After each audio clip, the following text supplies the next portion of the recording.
The trade ship Moonlight Harmony drifted through the black void of space like a metal whale swimming through an ocean of stars. Captain Jinnu sat in his command chair, watching the navigation display show their position in the Kappa sector.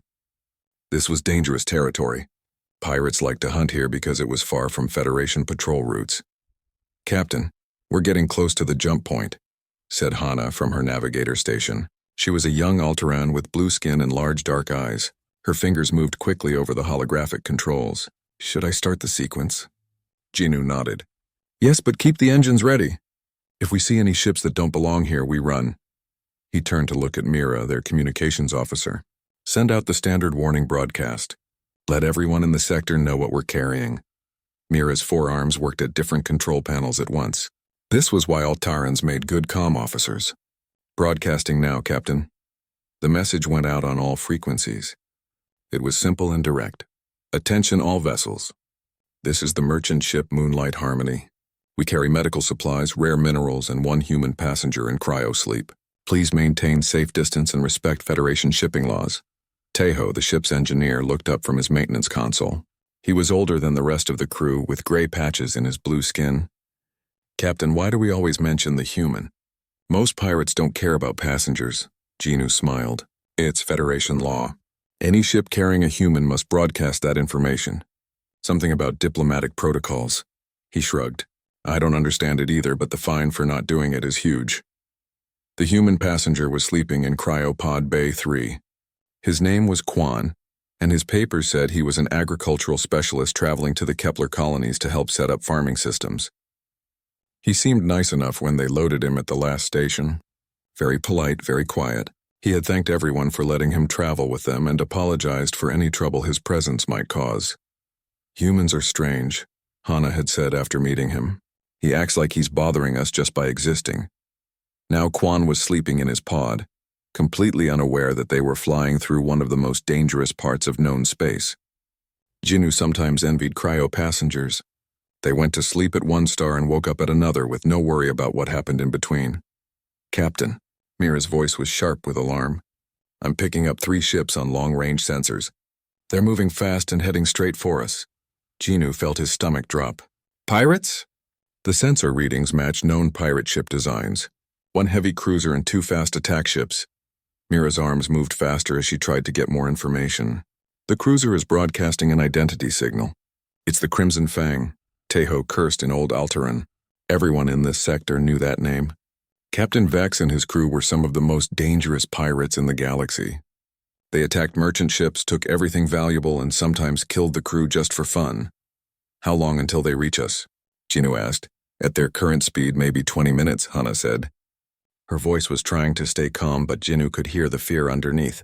Jinnu thought quickly. They could try to run, but their ship was built for carrying cargo, not speed.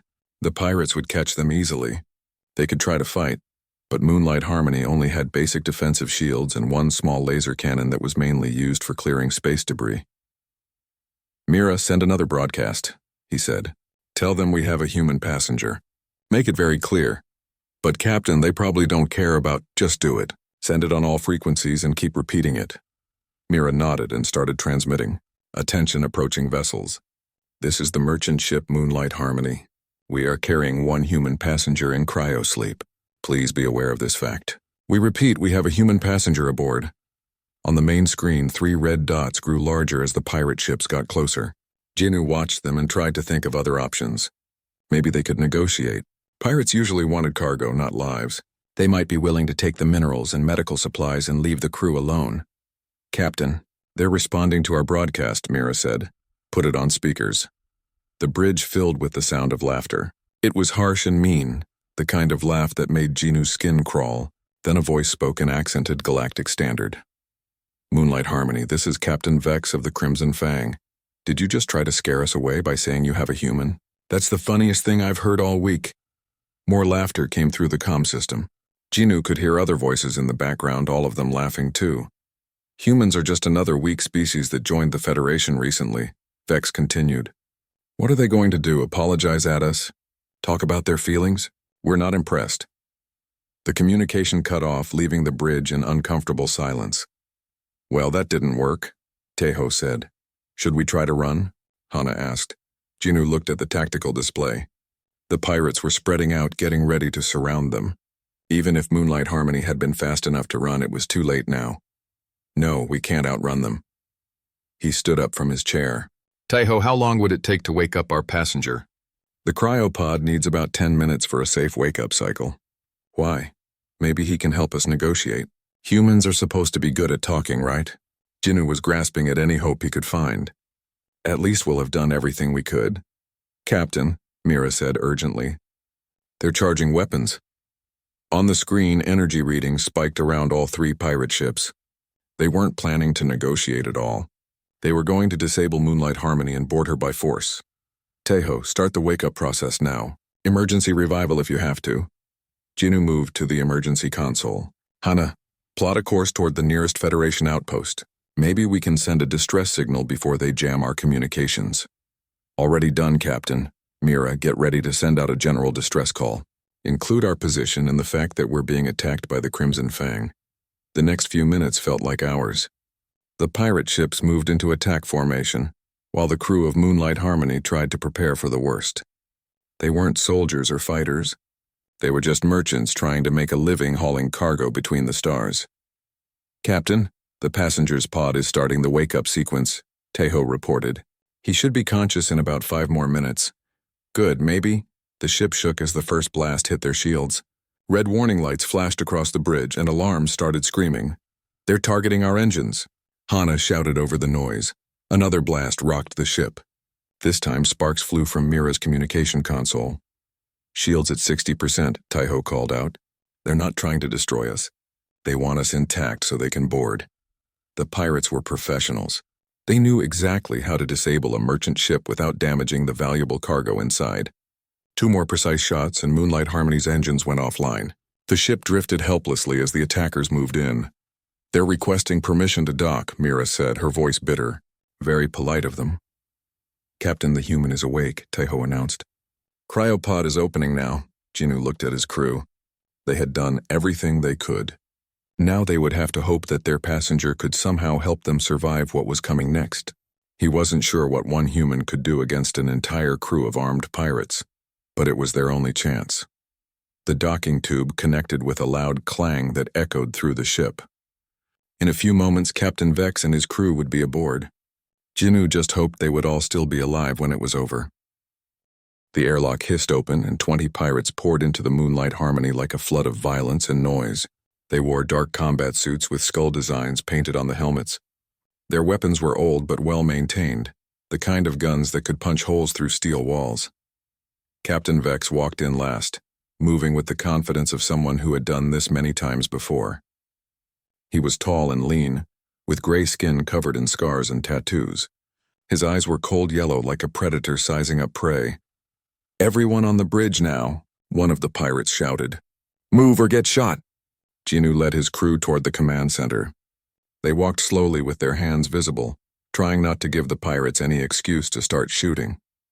The corridors of their ship felt different now, like they belonged to someone else. On the bridge, the pirates spread out and took control. Some of them started working at the computer terminals while others kept their guns pointed at the crew.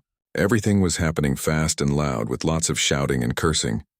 Captain Vex walked up to Jinu and looked him up and down like he was inspecting a piece of cargo. "So you're the captain of this little bucket. Where are your security codes?" "I'll give you whatever you want," Jinu said. "Just don't hurt my crew," Vex laughed. "How nice. A polite captain." He turned to look at the others.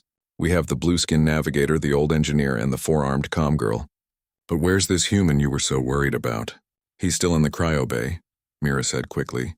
"He just woke up. He'll be confused and weak." "Good. I want to see this scary human for myself." Vex gestured to 2 of his pirates. "Go get him. Bring him here." While they waited, more pirates came through the airlock. They started moving through the ship, looking for valuable cargo and checking for hidden crew members. Jinu could hear them opening storage compartments and scanning containers with their portable sensors.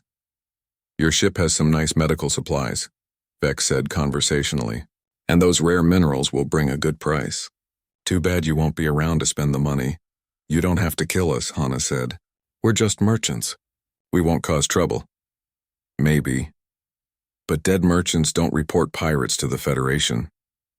Vex shrugged like he was talking about the weather. It's just business. That was when they heard footsteps in the corridor outside the bridge. The two pirates who had gone to get Quan were coming back. Between them walked a human male who looked exactly like his passenger file photo. He was medium height with dark hair and kind eyes. He wore simple civilian clothes and moved slowly, like someone who had just woken up from a long sleep. "Here's your scary human," one of the pirates said. Pushing Quan forward, Quan stumbled a little but caught himself. He looked around the bridge with confused eyes, taking in the armed pirates and the frightened crew. "Excuse me," he said politely. "What's happening here? Did we reach the Kepler colonies already?" The pirate started laughing. Here was the passenger that Moonlight Harmony had been so worried about broadcasting warnings for. He looked like he could barely stand up, let alone fight anyone. "This is a robbery, human," Vex said with amusement. "We're pirates. We take things from other people. Do you understand?" Quan nodded slowly. "Oh, that's not good." He looked at Genu and the crew with concern. "Are you all right? Has anyone been hurt?" "Not yet," Vex said. "But the day is young." He pulled out a wicked-looking knife and moved toward Hana. "Let's start with the pretty navigator. Maybe watching her suffer will make the captain more cooperative." "Wait," Quan said, taking a step forward. "There's no need for violence. I'm sure we can work something out." "What do you want exactly?" "I want your captain to give me the ship's security code so I can access the cargo hold. And I want all of you to stay quiet while my crew takes everything valuable." Vex pressed the knife against Hana's throat. "Simple enough?" Quan looked thoughtful. "That does sound simple, but there might be a problem." "What kind of problem?" "Well," Quan said, still speaking in that same polite voice, "you're threatening innocent people, and I really can't let that happen." Vex laughed so hard he almost dropped his knife. "You can't let it happen? What are you going to do about it?" "Probably nothing good," Quan said sadly. Then he moved. What happened next took less than 3 seconds, but it felt like slow motion to everyone watching. Quan's left hand grabbed the maintenance tool that Taiho had left on a nearby console. His right hand picked up a broken piece of chair that had been damaged in the attack. Then he stepped forward with smooth, flowing movements that didn't look like fighting but somehow were. The pirate standing closest to him suddenly couldn't breathe because the maintenance tool had hit him in just the right spot on his throat. The pirate next to that one was on the ground because the chair leg had struck his knee in a way that made it bend backward. Quan spun around a blast from an energy pistol and somehow ended up right next to another pirate.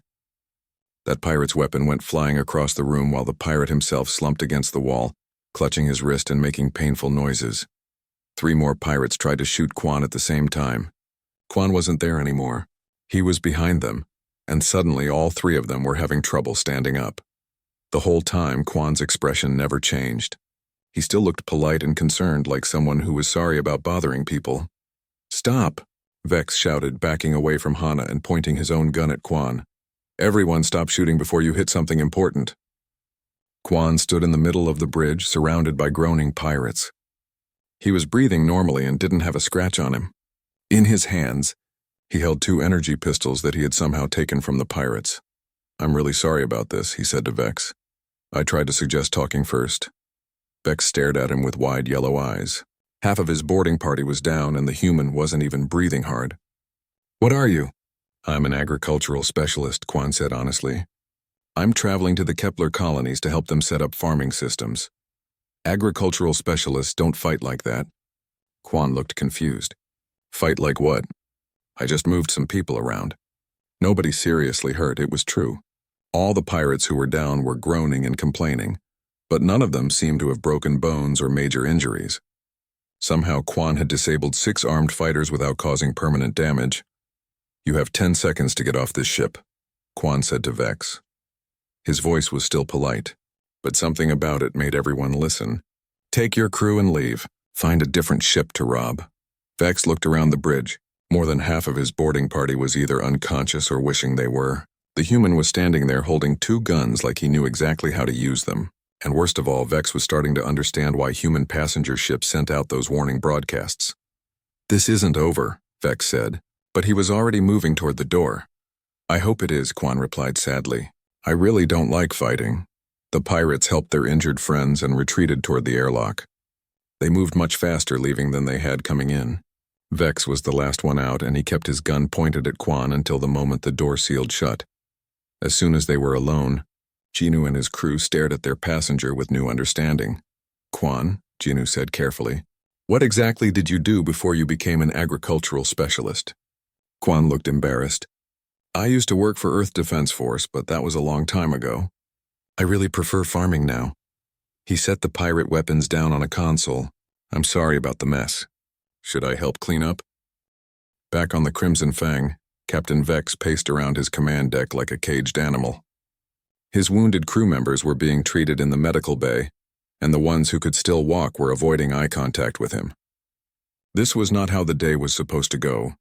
"Get me Zorith and Kralak on the comm," he ordered his communications officer. The main screen lit up with two faces. Captain Zorith of the Steel Serpent was a reptilian saurian with green scales and narrow yellow eyes. Captain Kralak of the Void Razor was a massive Bruthan covered in thick fur and scars from countless battles. "Vex, my friend," Zorith hissed. "How did the robbery go? Are you ready to split the profits?" "There's been a complication," Vex said through gritted teeth. Kralak laughed, a deep rumbling sound. "What kind of complication? Did the merchant ship have better shields than expected?" The human fought back. Both pirate captains stared at him in silence for a moment. Then they started laughing even harder. "One human?" Zorith asked between hisses of amusement. "One single human caused you problems?" "He disabled 6 of my crew in less than 10 seconds, Vex said. "I had to retreat." "You retreated from one human?" Kralak's laughter got louder. "Vex, I think you need to retire. Your reputation will never recover from this. I'm telling you, there's something different about this one. He moved like a trained fighter, but his papers say he's just a farmer." Zorith's expression became more serious. "Are you certain he was alone?" "Completely alone. But he fought like he had backup that we couldn't see." Vex rubbed his forehead where a headache was starting. The Moonlight Harmony broadcast that warning for a reason. "Even if this human is some kind of soldier," Kralak said, "he's still just one person against 3 pirate crews. We have over 60 fighters between our ships." "Exactly," Zorith agreed. "One human cannot defeat 60 pirates." "It's mathematically impossible," Vex wanted to argue, but he knew how it sounded. One human had made him run away from a simple cargo robbery. His crew was already whispering about it. If word got out to other pirate gangs, he would become a laughingstock. "Fine," he said finally, "but we do this carefully. Full assault, all 3 ships. We overwhelm them with numbers." "Now you're thinking clearly," Kralak said. "My crew is ready for battle, as is mine," Zorith added. "We'll coordinate our attack and board from 3 different points. No single fighter can be in 3 places at once." Meanwhile, on the Moonlight Harmony, Quan was helping Taiho repair the damage from the pirate attack. The engineer watched in amazement as the human quickly identified problems with the ship's systems and suggested solutions. "You know a lot about starship engineering for a farmer," Taiho said. "You pick things up when you travel a lot," Quan replied modestly. He was looking at a damaged power coupling. "This should be easy to fix, but we might want to reroute some of the secondary systems first." "Why?" Quan glanced toward the main display, where the 3 pirate ships were visible as red dots. "Because I think they're coming back and we're going to need all the power we can get." On the bridge, Captain Jinu was trying to send a distress signal to the Federation, but the pirates were jamming their communications. Hana was working on the navigation system, hoping to find a way to jump to hyperspace, but the engine damage made that impossible. "Captain," Mira said, "the pirate ships are moving into attack formation. It looks like they're planning a coordinated assault." Jinu felt his hope sink even lower. 3 ships against 1, with his engines damaged and his weapons barely functional. Even with Quan's surprising fighting skills, they were badly outnumbered. "Should I wake up the passenger?" Mira asked. "He's already awake. He's helping Taiho with repairs." Jinu activated the ship-wide intercom. "Quan, could you come to the bridge, please? We have a situation." A few minutes later, Quan arrived looking calm and thoughtful. He studied the tactical display showing the 3 pirate ships surrounding them. "How many crew members do they have total?" he asked. "The Crimson Fang carries about 25 pirates," Jinu said. "The other 2 ships are smaller, maybe 15 each. So roughly 55 people who want to hurt us." Quan nodded like he was calculating something. "That's manageable." "Manageable?" Hana stared at him. "There are only 5 of us." "True, but we have advantages they don't know about." Quan moved to Taiho's engineering station. What kind of cargo are we carrying exactly? Taiho pulled up the manifest. Medical supplies, including surgical chemicals and anesthetics. Rare earth minerals, including some reactive compounds. Standard ship maintenance materials. Why? Just curious. Quan studied the list carefully. Mira, what kind of range do our communication systems have? We can broadcast on most frequencies within about 50,000 kilometers, she said. But the pirates are jamming us. They're jamming your attempts to call for help, but they probably aren't blocking other kinds of transmissions. Quan smiled. Hana, I need to know everything about how their ship's navigation systems work. For the next 10 minutes, Quan asked detailed questions about the pirate vessels, their technology, their weapons, and their crew sizes. He wanted to know about their docking procedures, their life support systems, and even what kind of food they probably ate. The crew of Moonlight Harmony answered as best they could, but they didn't understand why any of it mattered. How could knowing about pirate lunch menus help them survive an attack by 3 warships? Captain, Mira announced. They're hailing us. Put it on speakers. Vex's voice filled the bridge, but he sounded different now. More confident, less angry. Moonlight Harmony, this is your final warning. Surrender now and we might let some of you live. Tell him we need 5 minutes to discuss it, Quan said quietly. Jinu looked confused but activated the comm system. We need 5 minutes to consider your terms. You have 2 minutes, Vex replied. Then we start shooting. Quan was already moving around the bridge, checking different systems and asking Taiho quick questions about power distribution. Can you give me control of the environmental systems, the cargo bay, and the external communication array? Why do you need... Trust me, please. Taiho's hands moved over his controls. Done. You have access to everything except main navigation and life support. Perfect. Quan sat down at a secondary console and his fingers began flying over the holographic interface. This might get a little strange, but try not to worry. I used to do this kind of thing professionally. What kind of thing? Jinu asked. Before Quan could answer, Vex's voice came over the comm again. Time's up. Prepare to be boarded. On the tactical display, all 3 pirate ships began moving toward Moonlight Harmony at attack speed. Energy signatures spiked as they charged their weapons for another disabling attack. Here we go, Quan said calmly. His hands continued working at the console, inputting commands that none of the crew understood. Everyone might want to hold on to something. This could be a bumpy ride. The first blast from the Steel Serpent hit their forward shields. The second blast from the Void Razor struck their port side. The third blast from the Crimson Fang should have finished the job. Instead, something impossible happened.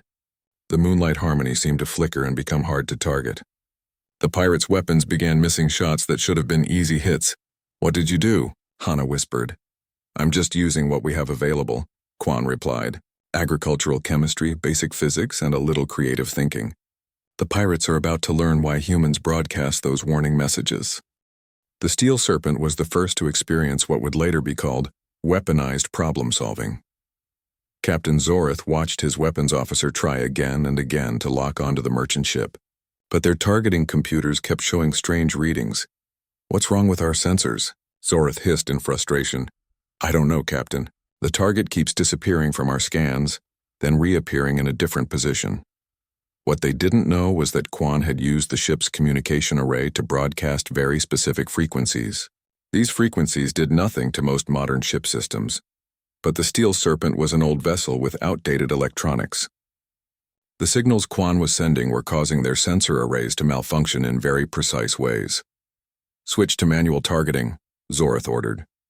But when they tried to aim their weapons by eye, they discovered another problem. A cloud of metallic particles had somehow appeared around the Moonlight Harmony, creating a shimmering haze that made it difficult to see the ship's exact position. The particles were actually powdered aluminum from the mining equipment in the cargo hold, mixed with crystallized medical compounds that Quan had vaporized using the ship's heating systems. Captain, our targeting systems are completely confused, the weapons officer reported. And now our navigation computer is acting strange too. That was because Quan had figured out the Steel Serpent's communication frequencies by analyzing their jamming signals. He was now sending carefully crafted messages that looked like routine system updates, but were actually commands that made their navigation computer think it was somewhere else entirely. On the Steel Serpent, Warning lights began flashing as the ship's systems tried to figure out why their instruments said they were flying through a star while their windows showed empty space. Life support is cycling erratically, someone shouted. Engine power is fluctuating. The artificial gravity just turned upside down. Captain Zorith gripped his command chair as his crew scrambled to fix problems that shouldn't exist. How is a merchant ship doing this to us? The Void Razor tried a different approach. Captain Kralak decided to board the enemy ship directly instead of fighting at a distance. His crew launched their docking pod and prepared to cut through the Moonlight Harmony's hull. Let them dock, Quan told Captain Jinu. I've prepared a welcome for them. The boarding tube connected with a solid clang. Kralak's pirates opened the airlock and charged forward, expecting to find frightened merchants hiding behind improvised barricades. Instead, they found themselves in a corridor filled with hanging plastic sheets that had been cut from medical supply packaging. The sheets were coated with a slippery substance that made them nearly impossible to grab or push aside. Pirates trying to move forward got tangled up and fell down, creating a pile of confused, cursing bodies. It's some kind of trap, one pirate shouted. The whole corridor is rigged. The few pirates who made it through the plastic maze discovered that the next section of corridor was filled with a thick, sweet-smelling fog.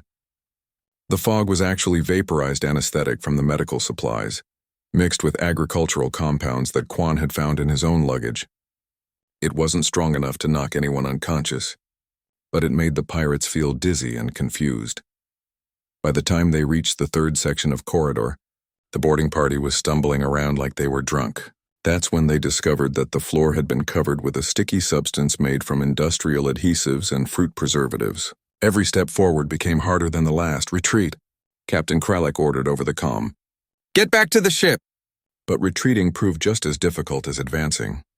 The pirates had to crawl backward through the sticky floor, push through the confusing fog, and untangle themselves from the plastic maze. By the time they made it back to their ship, they were exhausted, confused, and covered in various chemical substances that would take hours to wash off. Captain Vex on the Crimson Fang watched both of his allies struggle with growing alarm. What is that human doing to them? His tactical officer studied the sensor readings. Sir, I'm not sure. The Steel Serpent appears to be having multiple system failures, and the Void Razor's boarding party is retreating in disorder. Fine, we'll show them how it's done. Vex activated his ship's most powerful weapons. Target their engine section. I want that ship disabled permanently. The Crimson Fang's main cannon charged up with a deep humming sound. It was a military-grade weapon that could punch through the armor of a Federation cruiser. One shot would be enough to cripple the merchant vessel completely. Vex smiled with satisfaction as his gunner locked onto the target. Fire! The cannon fired, sending a blast of concentrated energy across space. It should have hit the Moonlight Harmony's engine section and ended the fight immediately. Instead, the blast hit empty space. What happened? Vex demanded. The target moved, sir. But that's impossible. Their engines are damaged. Vex looked at the tactical display and saw something that made his blood run cold. The Moonlight Harmony was indeed moving, but not under its own power. Somehow the ship was using its cargo handling system as a crude propulsion method. Pressurized gas from the mining equipment was being vented in controlled bursts, pushing the ship in unpredictable directions. They're using their industrial equipment as maneuvering thrusters, his tactical officer said in amazement. I've never seen anything like it. But that wasn't the worst part. While the Crimson Fang was trying to target a randomly moving ship, Quan was using the communication array to analyze their weapon systems. Every time the pirates charged their cannon, it created electromagnetic signatures that revealed information about their ship's internal systems. Captain Vex, his engineer called out urgently, something's wrong with our power grid. We're getting feedback through the weapon systems. Quan had figured out how to send energy pulses back through the cannon's targeting beam. These pulses were carefully tuned to cause resonance in the Crimson Fang's power cables, creating electrical problems throughout the ship. The lights are flickering. Artificial gravity just cut out. The food synthesizers are producing some kind of green foam. Captain Vex floated in zero gravity as his crew tried to deal with cascading system failures. Through his view screen, he could see the Moonlight Harmony still drifting randomly through space, somehow avoiding every shot his gunners tried to take. On the bridge of the merchant ship, Captain Jinu and his crew watched in amazement as their human passenger calmly worked at multiple control stations. Quan, Jinu said carefully. What exactly are you doing? I'm using basic chemistry to create confusion, physics to cause mechanical problems, and psychology to make them think we're more dangerous than we actually are. Quan's fingers continued moving over the controls. The agricultural compounds in our cargo have very interesting properties when mixed with medical chemicals. And these pirates are using older ships with predictable vulnerabilities. But how did you know all this would work? Quan looked up from his console with a modest smile. I used to specialize in asymmetric warfare. That means fighting enemies who have better weapons and more people than you do. The trick is to use whatever you have available and make the enemy defeat themselves. On the view screen, they could see all three pirate ships struggling with various problems. The Steel Serpent was drifting aimlessly as its crew tried to restart their navigation systems. The Void Razor was venting atmosphere as they tried to clean chemical residue from their docking bay. The Crimson Fang was spinning slowly in space while sparks flew from its weapon ports. Are they going to surrender? Hana asked hopefully. Not yet, Quan said. But they're starting to understand that attacking a human passenger ship might not be as easy as they thought. 3 hours later, the most feared pirate captains in the Kappa sector found themselves in a situation they had never experienced before. They were prisoners aboard their own ships. Captain Vex sat in his command chair, but he couldn't move his arms or legs. Somehow, the human had used the ship's own emergency systems to create restraints from medical tubing and industrial adhesives.